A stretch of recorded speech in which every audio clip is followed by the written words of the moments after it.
તો ભર ઉનાળે વરસાદની અંબાલાલભાઈ પટેલે આગાહી વ્યક્ત કરી આગામી 48 કલાક ગુજરાતનું વાતાવરણ પલટાશે। 3 થી 10 એપ્રિલ વિવિધ વિસ્તારોમાં કમોસમી વરસાદની શક્યતા પણ વ્યક્ત કરી છે। આ સાથે 3 થી 6 એપ્રિલ સૌરાષ્ટ્ર કચ્છમાં વરસાદની સંભાવના। 7 થી 10 એપ્રિલ દરમિયાન મધ્ય ગુજરાતના કેટલાક ભાગોમાં પણ વરસાદ પડશે। આંધી વંટોળની સાથે કમોસમી વરસાદની પણ સંભાવના અંબાલાલભાઈ પટેલે વ્યક્ત કરી છે। સૌરાષ્ટ્રમાં 40 થી 50 કિલોમીટર પ્રતિ કલાકની ઝડપે પવન પણ ફૂંકાશે।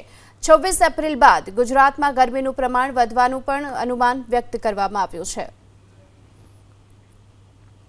लगभग बंगाल उपसागर में पण एक हलचल जोवा मळशे, तेनो भेज आवशे।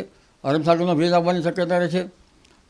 त्यारबाद तारीख 7 થી 10 में पण एक मजबूत पश्चिम विक्षोभ आवવાની शक्यता रहे छे, जेना लीधे पुनः गुजरातना हवामानमां पलटो आवशे अने आ पलटानी असर लगभग मध्य गुजरातना भागो, अमदावाद गांधीनगरना भागो, वडोदराना भागो, दक्षिण गुजरातना भागो अने सौराष्ट्र भिन्न भिन्न भागों और उत्तर गुजरात भागों में पुनः 3 થી 10 में तेनी असर थवानी शक्यता रहे।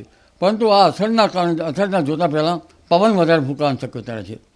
गुजरातना भागों में लगभग 40 किलोमीटर थी दरिया किनारा भागों में 50 किलोमीटर करते वधु पवन फूंकावानी शक्यता रहे। आ पवननी गतिना लीधे आंबाना पाक पर तेनी असर थवानी शक्यता रहे। होर्टिकल्चर पाकों पर पण तेनी असर थवानी शक्यता रहे। एक पछी एक पश्चिम विक्षोभ आवी रह्या छे। लगभग एप्रिल मास में 7 થી 7 पश्चिम विक्षोभ आवानी शक्यता रहे। हमणां एक पश्चिम विक्षोभ हमणां आववामां ज छे। आगामी 48 कलाक में तेनी असर जोवा मळशे।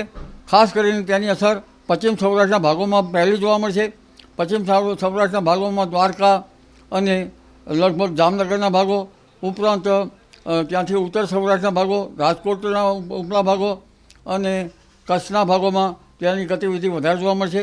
कच्छना भागों में प्री मॉन्सून एक्टिविटीनो वरसाद थवानी शक्यता रहे। परंतु पश्चिम सौराष्ट्રના કેટલાક ભાગમાં પણ પ્રી મોન્સૂન એક્ટિવિટીનો વધુ વરસાદ થવાની શક્યતા રહે। આ ઉપરાંત તારીખ 3 થી 5 કે 6 માં લગભગ ઉત્તર ગુજરાતના ભાગો અને બનાસકાંઠાના ભાગો, સાબરકાંઠાના ભાગો, અરવલ્લીના ભાગોમાં પણ હવામાન પલટાશે। ક્યાંક વાદળો તો ક્યાંક વરસાદ થવાની શક્યતા રહે અને ક્યાંક છાંટા પડવાની શક્યતા રહે। पंचमहालના ભાગોમાં પણ અસર થવાની શક્યતા રહે છે। આ ઉપરાંત લગભગ દક્ષિણ ગુજરાતના ભાગોમાં પણ અસર થવાની શક્યતા રહે છે।